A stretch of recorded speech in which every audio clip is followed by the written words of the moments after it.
ಕಳೆದ ಜುಲೈ 29ನೇ ತಾರೀಕು ಕಲಬುರಗಿ ಜಿಲ್ಲೆಯ ಕಮಲಾಪುರ ಪಟ್ಟಣದ ಒಂದು ಹೊರವಲಯದಲ್ಲಿ ಸೆಂಟ್ರಿಂಗ್ ಕೆಲಸಕ್ಕಾಗಿ ಇಮಾಮ್ ಸಾಬ್ ಮತ್ತು ದಸ್ಗೀರ್ ಸಾಬ್ ಆ ಇಬ್ಬರು ಕಾರ್ಮಿಕರು ಒಂದು ಖಾಸಗಿ ಕಟ್ಟಡ ನಿರ್ಮಾಣದಲ್ಲಿ ಸೆಂಟ್ರಿಂಗ್ ಕೆಲಸಕ್ಕೆ ಹೋಗಿರ್ತಾರೆ.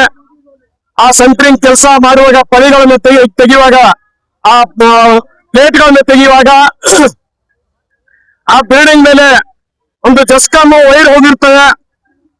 ಆ ಪ್ಲೇಟ್ ಅನ್ನ ಜಸ್ಕಾಮ್ ವೈರಿಗೆ, ಹೈ ಟೆನ್ಷನ್ ವೈರಿಗೆ ತಗಲಿ ಆ ಇಬ್ಬರು ಕಾರ್ಮಿಕರು ವಿದ್ಯುತ್ ಶಾಕ್ನಿಂದ ಗಂಭೀರವಾಗಿ ಗಾಯಗೊಂಡು ಇವತ್ತು 27 ದಿನ ಆಯ್ತು.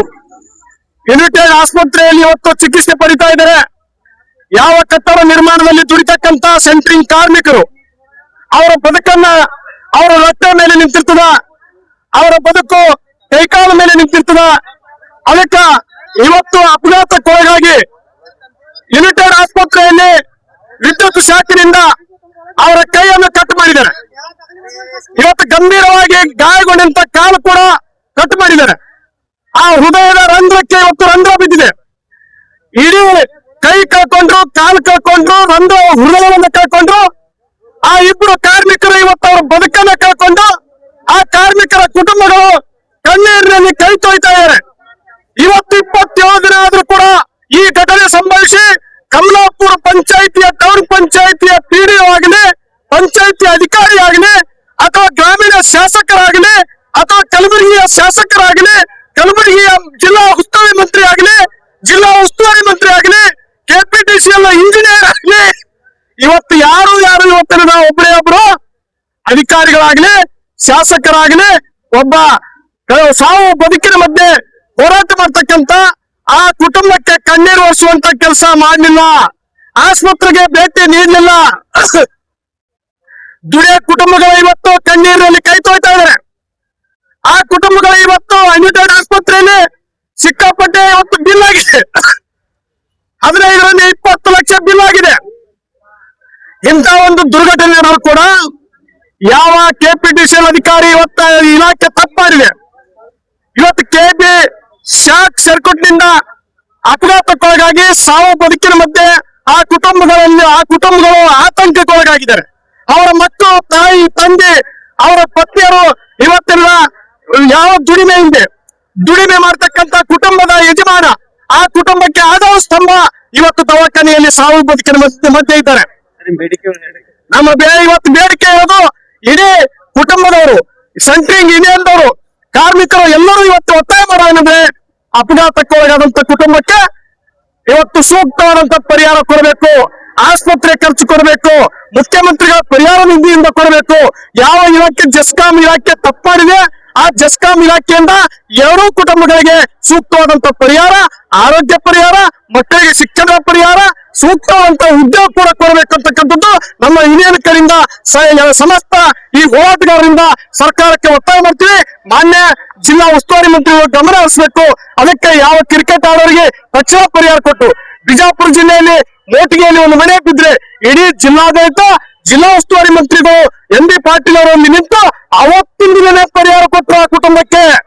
ಇದು ಪ್ರಜಾಪ್ರಭುತ್ವ ಅಡಿಯಲ್ಲಿ ಒಬ್ಬ ಕಾರ್ಮಿಕರಿಗೆ ಅನ್ಯಾಯ ಆದ್ರೆ ಇವತ್ತು ತಕ್ಷಣ ಸಂಬಂಧಪಟ್ಟಂತ MLAಗಳು, ಇವತ್ತು ಮಿನಿಸ್ಟರ್ಗಳು, ಜಿಲ್ಲಾಡಳಿತ ತಕ್ಷಣ ಕುಟುಂಬದ ಪರಿಹಾರಕ್ಕೆ ಬರಬೇಕು, ಆ ಪರಿಹಾರ ಕೊಡಬೇಕಂತ ನಾವು ಒತ್ತಾಯ ಮಾಡ್ತಾ ಇದ್ದೀವಿ.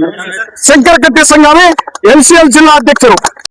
ಕನ್ನಡ ಪರ ಹಾಗೂ ದಲಿತ ಪರ, ಹಿಂದೂ ಪರ ಹಾಗೂ ಕಾರ್ಮಿಕರ ಸಂಘದ ಪರ ಇವತ್ತು ಏನಪ್ಪಾ ಅಂದ್ರೆ ನಾವು ಪ್ರತಿಭಟನೆ ಮಾಡೋ ಉದ್ದೇಶ ಏನಪ್ಪಾ ಅಂತಂದ್ರೆ, ಕಲಬುರಗಿ ಜಿಲ್ಲೆಯ ಕಮಲಾಪುರ ತಾಲೂಕಿನಲ್ಲಿ ಹೋದ ತಿಂಗಳು 29/7 2026 ಇಬ್ಬರು ಆ ಸೆಂಟ್ರಿಂಗ್ ಕಾರ್ಮಿಕರ ಬಡ ಕುಟುಂಬ ಏನು ಕಾರ್ಮಿಕರಿದ್ದಾರೆ, ಏನೋ ಒಂದು ತಮ್ಮ ಹೊಟ್ಟಿಪಾಡಿಗಾಗಿ ದಿನನಿತ್ಯವಾಗಿ ತಮ್ಮ ಹೊಟ್ಟಿಪಾಡಿಗೆ ಏನಪ್ಪಾ ಅಂದ್ರೆ ಒಂದು ಕೆಲಸಕ್ಕೆ ಒಂದು ಗುತ್ತಿಗೆದಾರನ ಜೊತೆ ಏನಪ್ಪಾ ಅಂದ್ರೆ ಕೆಲಸ ಮಾಡಕ್ ಹೋಗಿರ್ತಾರೆ. ಆದ್ರೆ ಅಲ್ಲಿ ಕೆಲಸ ಮಾಡುವ ಸಂದರ್ಭದಲ್ಲಿ ಆ ಬಿಲ್ಡಿಂಗ್ ಮಾಲೀಕನ ಹೇಳ್ತಾನೆ, ಇದು ಏನ್ ಮೇನ್ ವೈರ್ ಇದೆ ಜೆಸ್ಕಾಮ್ದು, ಆಲ್ರೆಡಿ ನಾನು ಏನಪ್ಪಾ ಅಂದ್ರೆ ಲೈಟ್ ಬಂದ್ ಮಾಡಿದೀನಿ, ನೀವೇನಿದೆ ನಿಮ್ ಕೆಲಸ ಮಾಡ್ರಿ ಅಂತ ಹೇಳಿರ್ತಾನೆ ಅಲ್ಲಿಯ ಬಿಲ್ಡಿಂಗ್ ಮಾಲೀಕ. ಆದ್ರೆ ಈ ಕಾರ್ಮಿಕರು ಏನ್ ಮಾಡ್ತಾರೆ, ಏನೋ ಕೆಲಸ ವೈರ್ ಕರೆಂಟ್ ಬಂದ್ ಆಗಿದೆ, ಏನಪ್ಪಾ ಅಂತಂದ್ರೆ ದಿನನಿತ್ಯವಾಗಿ ಏನ್ ಕೆಲಸ ಮಾಡ್ತಾರೆ, ಆ ಕೆಲಸ ಮಾಡುವ ಸಂದರ್ಭದಲ್ಲಿ ಏನು ಬಿಲ್ಡಿಂಗ್ ಇಂದ ಸುಮಾರು 6 ಫೀಟ್ ಏನಪ್ಪಾ ಸನಿ ಇದೆ ಏನು ಜೆಸ್ಕಾಮ್ ವೈರು, ಆ ಶಾರ್ಟ್ ಸರ್ಕ್ಯೂಟ್ ನಿಂದ ಏನಪ್ಪಾ ಅಂದ್ರ ಈಗಾಗಲೇ ಇಮಾಮ್ ಪಟೇಲ್ ಮತ್ತು ದಸ್ತಗಿರಿ ಎಂಬ ಇಬ್ಬರು ಏನಪ್ಪಾ ಅಂದ್ರ ಈ ಬಡ ಕುಟುಂಬ ಕಾರ್ಮಿಕರು ಈಗಾಗಲೇ ಯುನೈಟೆಡ್ ಆಸ್ಪತ್ರೆಯಲ್ಲಿ ಇವತ್ತು ಜೀವ ಹೋಗುವಂತ ಒಂದು ಪರಿಸ್ಥಿತಿಯಲ್ಲಿ ಏನಪ್ಪಾ ಅಂದ್ರೆ ಈಗಾಗಲೇ ಅವರು ಚಿಕಿತ್ಸೆಯನ್ನು ಪಡಿತಾ ಇದ್ದಾರೆ. ಇವತ್ತು ನೇರವಾಗಿ ನಾವು ಇವತ್ತು ಟೀಕೆ ಮಾಡೋದೇನಪ್ಪಾ ಅಂತಂದ್ರೆ ಇವತ್ತು ಕಮಲಾಪುರ ತಾಲೂಕಲ್ಲಿ ಇರ್ತಕ್ಕಂಥ ಜಸ್ಕಾಂ ಅಧಿಕಾರಿ ಆಗಿರ್ಬೋದು, ಅಲ್ಲಿಯ ಒಂದು ಪಂಚಾಯತಿ ವ್ಯಾಪ್ತಿಯಲ್ಲಿ ಇರ್ತಕ್ಕಂಥ ಪಟ್ಟಣ ಪಂಚಾಯತಿಯ ಅಲ್ಲಿ ಅಧಿಕಾರಿ ಆಗಿರ್ಬೋದು, ಇವರ ನಿರ್ಲಕ್ಷ್ಯದಿಂದ ಏನಪ್ಪಾ ಅಂದ್ರೆ ಇವತ್ತು ನಮ್ಮ ಕಾರ್ಮಿಕರು ಏನಪ್ಪಾ ಅಂದ್ರೆ ಅನಾಹುತ ಒಳಗಾಗಿದ್ದಾರೆ. ಕೂಡಲೇ ಅಲ್ಲಿಯ ಮಾಲೀಕನ ವಿರುದ್ಧ ಈಗಾಗಲೇ ಒಂದು ಪ್ರಕರಣ ದಾಖಲಾಗಿದೆ. ಕೂಡಲೇ ಅಲ್ಲಿಯ ಸಂಬಂಧಪಟ್ಟ ಅಧಿಕಾರಿ ಜಸ್ಕಾಂ ಅಧಿಕಾರಿ ಆಗಿರ್ಬೋದು, ಅಲ್ಲಿಯ ಪಟ್ಟಣ ಪಂಚಾಯತಿ ಅಧಿಕಾರಿಗಳು ಆಗಿರ್ಬೋದು, ಕೂಡಲೇ ಅವ್ರ ಮೇಲೆ ಪ್ರಕರಣ ದಾಖಲು ಮಾಡಬೇಕು. ಈಗಾಗಲೇ ಆ ಕುಟುಂಬದ ಏನು ಮಕ್ಕಳು ಏನು ಸದಸ್ಯರಿದ್ದಾರೆ, ಈಗಾಗಲೇ ಮತ್ತೆ ಇಮಾಮ್ ಪಟೇಲ್ ಆಗಿರ್ಬೋದು, ಇವತ್ತು ದಸ್ತಗಿರಿ ಈಗಾಗಲೇ 2-3 ಮಕ್ಕಳು ಇರೋದ ಕಾರಣಕ್ಕಾಗಿ ಈಗೇನು ನಾವು ದಿನನಿತ್ಯವಾಗಿ ಏನು ಊಟ ಮಾಡ್ತೀವಿ, ಕಾಲ್ನಡಿಗೆಲ್ಲಿ ನಡಿತೀವಿ, ಅದು ಮೇನ್ ಏನಪ್ಪಾ ಅಂದ್ರ ಅವು ಕಾಲು ಮತ್ತು ಕೈಯನ್ನು ಕಟ್ ಮಾಡುವಂತ ಕೆಲಸ ಈಗಾಗಲೇ ಆಸ್ಪತ್ರೆಯಲ್ಲಿ ಮಾಡಿದ್ದಾರೆ. ಆದ್ರೆ ಇವರು ಇದ್ರು ಕೂಡ ಸತ್ತಾಗೆ. ಅದಕ್ಕೆ ನಾವು ಇವತ್ತು ನೇರವಾಗಿ ಖಂಡಿಸ್ತಾ ಇದೀವಿ. ಈ ಜಸ್ಕಾಂ ಅಧಿಕಾರಿಗಳು ಕೂಡಲೇ ಈ ಕುಟುಂಬಕ್ಕೆ ಏನಪ್ಪಾ ಅಂದ್ರೆ ಪರಿಹಾರ ನೀಡಬೇಕು. ಈಗಾಗಲೇ ಏನಪ್ಪಾ ಅಂದ್ರೆ ಚಿಕಿತ್ಸೆ ಪಡಿತಾ ಇದಾರೆ. ಆ ಕುಟುಂಬ ಚಿಕಿತ್ಸೆ ಏನ್ ಪಡಿತಾ ಇದಾರೆ ಅದು ಏನಪ್ಪಾ ಅಂದ್ರೆ ಸಂಪೂರ್ಣವಾದಂತ ದುಡ್ಡು ಏನಪ್ಪಾ ಅಂದ್ರೆ ಆ ಸರ್ಕಾರದಿಂದ ಏನಪ್ಪಾ ಅಂದ್ರೆ ಬಾರಿಸುವಂತ ಕೆಲಸ ಮಾಡಬೇಕು. ಆ ಕುಟುಂಬಕ್ಕೆ ಏನಪ್ಪಾ ಅಂದ್ರೆ ಇಬ್ಬರು ಕುಟುಂಬಕ್ಕೆ ಏನಪ್ಪಾ ಅಂದ್ರೆ ಒಂದೊಂದು ಏನಪ್ಪಾ ಅಂದ್ರೆ ನಿಮ್ ಜಸ್ಕಾಂ ಇಲಾಖೆಯಲ್ಲಿ ಒಂದು ಡಿ ಗ್ರೂಪ್ ಆದ್ರೂ ಪರವಾಗಿಲ್ಲ, ಅಲ್ಲಿ ಏನಪ್ಪಾ ಅಂದ್ರೆ ಅವ್ರಿಗೆ ಏನಪ್ಪಾ ಅಂದ್ರೆ ನೌಕರಿ ತೆಗೆದುಕೊಳ್ಬೇಕು. ಕೂಡಲೇ ಇವತ್ತಿನ ದಿವಸ ಕೂಡಲೇ ಅಲ್ಲಿ ಸಂಬಂಧಪಟ್ಟ ಜಸ್ಕಾಂ ಅಧಿಕಾರಿ ಅಮಾನತ್ ಮಾಡಬೇಕು. ಅಮಾನತ್ ಮಾಡಿ ಆ ಸಂಬಂಧಪಟ್ಟ ಓನರ್ಗೆ ಏನಪ್ಪಾ ಅಂದ್ರೆ ಬಂಧಿಸ್ಬೇಕು. ಬಂಧಿಸ್ಕೇಸ್ ಏನಪ್ಪಾ ಅಂದ್ರೆ ಈ ಕುಟುಂಬಕ್ಕೆ ನ್ಯಾಯ ಕೊಡುವಂತ ಕೆಲಸ ಮಾಡ್ಬೇಕು. ಒಂದು ವೇಳೆ ತಾವೇನಾದ್ರೂ ನ್ಯಾಯ ಕೊಡ್ತಾ ಇದ್ದಲ್ಲಿ ಮುಂಬರ್ತಾ ದಿನದಲ್ಲಿ ನಮ್ಮ ಉಸ್ತುವಾರಿ ಸಚಿವರಾದಂತಹ ಪ್ರಿಯಾಂಕ್ ಖರ್ಗೆ ಅವರಾಗಿರ್ಬೋದು, ಗೃಹ ಮಂತ್ರಿಗಳು ಕಲಬುರಗಿಗೆ ಬಂದ್ರೆ ಈ ದಸ್ತಗಿರಿ ಕುಟುಂಬ ಹಾಗೂ ಏನಪ್ಪಾ ಅಂದ್ರೆ ಇಮಾಮ್ ಸಾಬ್ ಕುಟುಂಬ ಹಾಗೂ ಎಲ್ಲಾ ನಮ್ಮ ಆತ್ಮೀಯ ಸ್ನೇಹಿತರು ಕೂಡ್ಕೊಂಡು ಏನಪ್ಪಾ ಅಂದ್ರೆ ನ್ಯಾಯ ಕೊಡುವಂತ ಕೆಲಸನ ಮಾಡ್ತೀವಿ ಅಂತ ಈ ಸಂದರ್ಭ ಹೇಳಕ್ ಇಷ್ಟಪಡ್ತಾರೆ.